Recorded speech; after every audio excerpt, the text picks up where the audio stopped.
వచ్చిందనుకో ఏది కనబడదు, ఎవరికెవరూ కనబడరు. అలాంటిది చీకటి అంటే ఆమీల్యాక్షియుగం నిజాభ్యుపగత దేహీతి మాతుర్మోహో.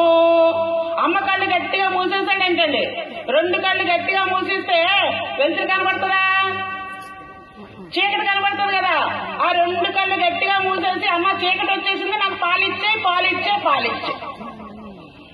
అంత పాలంటే కృష్ణుడికి ఇష్టం కాబట్టి రాధాదేవి రోజు పడుకునేటప్పుడు ఒక లోటా పాలు తాగేదంట. ఆ లోటా ఆ పాలు తాగేటప్పుడు అందులో కృష్ణుడిని చూసుకునేది. మీరు చూడండి, మీరు గృహస్థులు, మీ పిల్లలు ఎక్కడైనా ఉన్నారనుకో, లేదు ఈ లోకం నుండి వేరే లోకానికి వెళ్ళిపోయారనుకో, వాళ్ళకి ఇష్టమైన పదార్థం మీరు వండారనుకో, ఆ పదార్థం తిన్నప్పుడు వేరే దేశంలో ఉండే పిల్లలు మీకు కనబడతారా కనబడరా? దాంట్లో అయ్యో మా పిల్లోడికి ఇదంత ఇష్టం, ఉంటే ఎంత బాగా తినేవాడో అని అనుకుంటారు కదా. అలాగే ఈ రాధమ్మ కూడా అయ్యో స్వామికి పాలంటే ఎంత ఇష్టమో అని సరేక ధ్యానంతో ధారధారగా స్వామిని ఆ పాలలోనే ఆరాధిస్తూ ఆ పాలు తాగేసేదన్నమాట. తాగేస్తే ఇక స్వామికి ఎవరి మీద దృష్టి ఉంది? వీళ్ళందరి మీద దృష్టి లేదు. రాధే మహా ఇష్టం స్వామికి. అయితే ఈ 8 మంది అనుకున్నారు, ఆఖరి రుక్మిణికి కూడా చిన్న చెయ్యి ఉందనుకుంటా దాంట్లో. ఈ వంట డిపార్ట్మెంట్ లో ఎవరు పెద్దతనం అంటే సత్యభామది పెద్దతనం వంటింటి డిపార్ట్మెంట్ లో. ఈమెం చెప్పిందంటే, రాధమ్మకి మీరు పాలంటే ఇష్టమని లోటాలు లోటాలు పాలు ఇస్తున్నారు, ఆమెను మనం తక్కువ చేయాలి, ఎక్కువ చేయకూడదు అని ఏం చేశారండి, బాగా సలసల సలసల మరగబెట్టి ఒక లోట నిండా పాలు ఇచ్చారండి. ఆ పాలు చేతిలోకి రాగానే ఈమెకి ఎవరి జ్ఞాపకం వస్తారు? కృష్ణుడి జ్ఞాపకం వస్తారు కదా. ఈ గ్లాస్ కాల్సింది అనేది లేదు, ఈ మరిగినాయని లేదు. ఆ పాలు కనపడంగానే స్వామి జ్ఞాపకం వస్తాడు. ఆ రూపాన్ని చూస్తుంది, చూసి ఆ పాలు గటగట తాగేసిందండి. తాగేసిన అయిపోయింది అక్కడికి. ఈ మాయగా కృష్ణ ధ్యానంలో తన్మయత్వంలో ఉంది. సత్యభామ ఒక పక్క, రుక్మిణీదేవి ఒక పక్క కాలు పడుతున్నారు. ఎవరికి? కృష్ణయ్యకి. ఇద్దరు ఒక పక్క కాలు పడతా ఉంటే పాపం ఆ 2 పాదాలు ఎంతెంత బొబ్బలెక్కిపోయినాయండి. 2 పాదాలు కూడా బొబ్బకి ఏలబడుతున్నాయి అనమాట. ఇదేమిటి స్వామి, ఏ కొండల్లో కాలు పెట్టారు, ఏ మరిగిపోయిన పాలల్లో కాలు పెట్టారు, ఏ పొయ్యిలో కాలు పెట్టారు, కాళ్ళు ఎలా బొబ్బలు ఏలాడిపోతున్నాయి ఏమిటి స్వామి అంటే, ఏం చేయను, కాల్చిన వాళ్ళు నా వాళ్ళే, తాగిన వాళ్ళు నా వాళ్ళే, నేనెవరు చెప్పుకొని నా కష్టాలన్నాడు. కాల్చిన వాళ్ళు ఎవరు, తాగిన వాళ్ళు ఎవరు? ఇచ్చిన వాళ్ళు నా వాళ్ళే, తాగిన వాళ్ళు నా వాళ్ళే, వాళ్ళు బాగున్నారు, మధ్యలో నా కాడు. చూసారా? అంటే భగవంతుడికి పాలు ఇష్టం కాబట్టి దానం చేయాలి. అలాగే మన గురువులకి ఏది ఇష్టమైతే అది మనం నిర్వర్తించాలి. గురుని కార్యము తీర్చుటొక్కటి తెరవు మనకి కను. మనం జీవించామంటే మన గురుదేవులకి ఏది ఇష్టమైతే ఆ పని మనం చేస్తే చాలు. కొత్తగా మనం ఏం చేయక్కర్లే.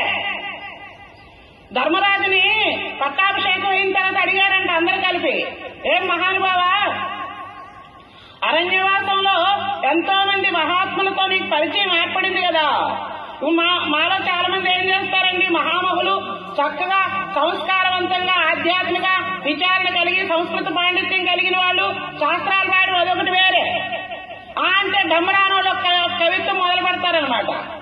ఏమి అయితే ఈ మహామహులందరూ కలిపి ఎంతో మంది మహాత్ముల్ని నువ్వు సేవించావు కదా, వాళ్ళ వాక్యాలని విన్నావు కదా, వాళ్ళ ఉపన్యాసాలని విన్నావు కదా, నీదంటూ ఏమన్నా కొత్త పార్టీ ఏమన్నా మొదలు పెట్టావా అని అడిగారండి.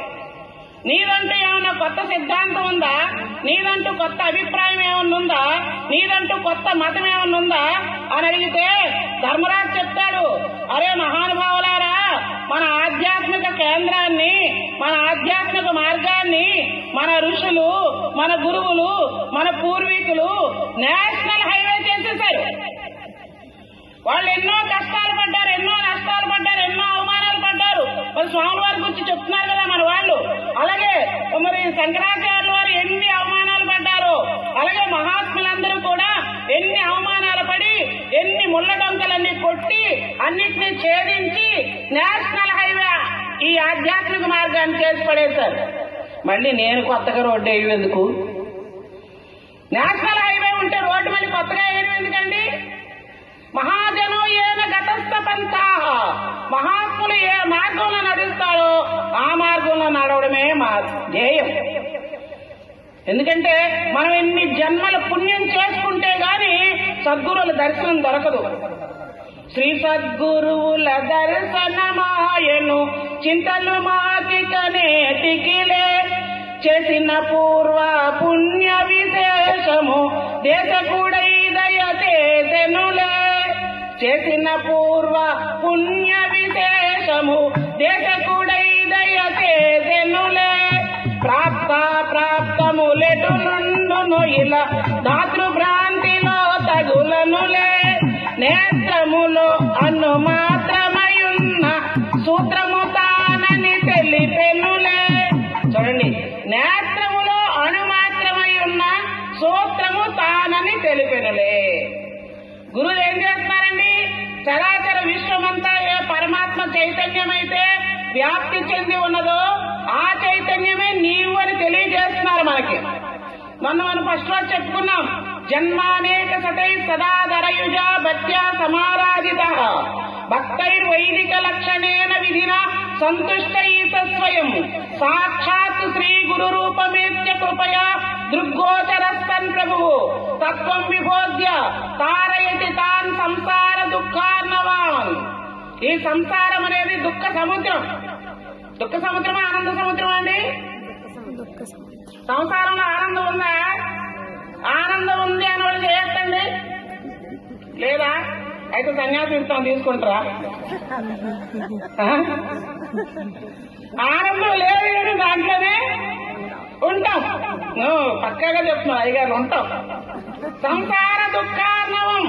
ఈ సంసార సముద్రంలో నుండి తత్వం విబోధ్య, నీవెవరో నీకు తెలియజేసి నీకు ఆనందాన్ని ఇస్తారు గురుదేవుడు. దీనికి పురాతనంలో ఒక ఉదాహరణ ఉంది, చెప్పేసి ముగిస్తా. పురాతన కాలంలో మనకి అద్దాలు ఉండేవి కాదండి. అద్దాలు బొట్లు పెట్టుకునే వాళ్ళు ఒకరు పెట్టుకునేవారు. మీ నాన్నలాగా ఉంటావు, మీ తాతలాగా ఉంటావు, మీ అత్తలాగా ఉంటావు, మీ అన్నలాగా ఉంటావు అంటే ఆయన చూసుంటారు కదా, ఓహో వాళ్ళ నేను ఉంటాను అనుకునేవారు. కానీ అప్పుడు అద్దాలు లేవు. ఆ టైంలో హైదరాబాద్ లాంటి టౌన్ లో అప్పుడప్పుడే అద్దాలు వచ్చినాయి. ఒక బాగా పల్లెటూరు వాడు, ఇప్పుడంటే మేధావులు అందరండి, అప్పుడు చాలా అమాయకంగా ఉండేవాడు పల్లెటూరు వాడు. వాడు కొంచెం పెరిగినప్పటికీ వాళ్ళ నాన్న ఊరు వదిలిపెట్టి వెళ్ళిపోయినాడండి. వాళ్ళ నాన్నని వీడు చూస్తున్నాడు. ఎవరన్నా ఒరే మీ అబ్బలాగా ఉంటావరా, మీ నాన్నలాగా ఉంటావరా నువ్వు అన్నారు. వీడు పాపం ఊర్లో దొరక్క టౌన్కి పనికి వెళ్ళాడు. టౌన్ లో పనులు చేసుకుని డబ్బులు సంపాదించుకుంటున్నాడు. వాడు ఒక రోజు సాయంత్రం ఇంటికి తిరిగి వెళ్తూ ఉంటే కొన్ని కుక్కలు తరిమినాయండి. కొన్ని కుక్కలు వీడిని అంటపెట్టినాయి. వీడు పరిగెత్తుకుంటూ వస్తున్నాడు. అప్పట్లో ఎవరింట్లో పెద్ద అద్దం పగిలిపోయింది హైదరాబాద్ లో. ఆ అద్దం తీసుకొచ్చి పెంట కుప్ప మీద వేశారు. వీడు పరిగెత్తుతూ ఏమైంది, కాలికి ఎదురు గొప్పు తగిలి సరిగ్గా బోర్లా పడ్డాడండి. బోర్లా ఎక్కడ పడ్డాడు? సరిగ్గా అద్దం మీద పడ్డాడండి. అద్దం మీద పడితే ఎవరి ముఖం కనబడుతుంది అక్కడ? వీడి ముఖం కనబడుతుందా కనబడదా? కనబడింది. వీడి ముఖం వీడికి తెలియదు, నేను ఇలా ఉంటానని వీడికి తెలియదు. ఆ అద్దంలో వీడి ముఖం కనబడంగానే వీడు అనుకుంటున్నాడు, అయ్యో మా నాన్న ఈ పెంట కుప్పల్లో దొరుకుతున్నాడు, మా నాన్నని అర్జెంటుగా ఇంటికి తీసుకెళ్లిపోవాలి, ఈ పెంట కుప్పల్లో దొరలను ఇవ్వకూడదు మా నాన్నని అని వాడు ఏం చేశాడు, ఒక సంచిలో ఆ అద్దం ముక్కను వేసుకుని ఇక ఇంటికి వెళ్ళిపోయినాడు. ఇంటికి వెళ్ళి వాడి డ్యూటీ ఏమిటి తెలుసా అండి? రోజు పొద్దున్నే తలుపు గడ పెట్టడం, అది అద్దం ముక్క ట్రంక్ పెట్టిలో పెట్టాడు, తీసి నాన్న పనికెళ్ళి వస్తున్నాను నేనని చెప్తాను.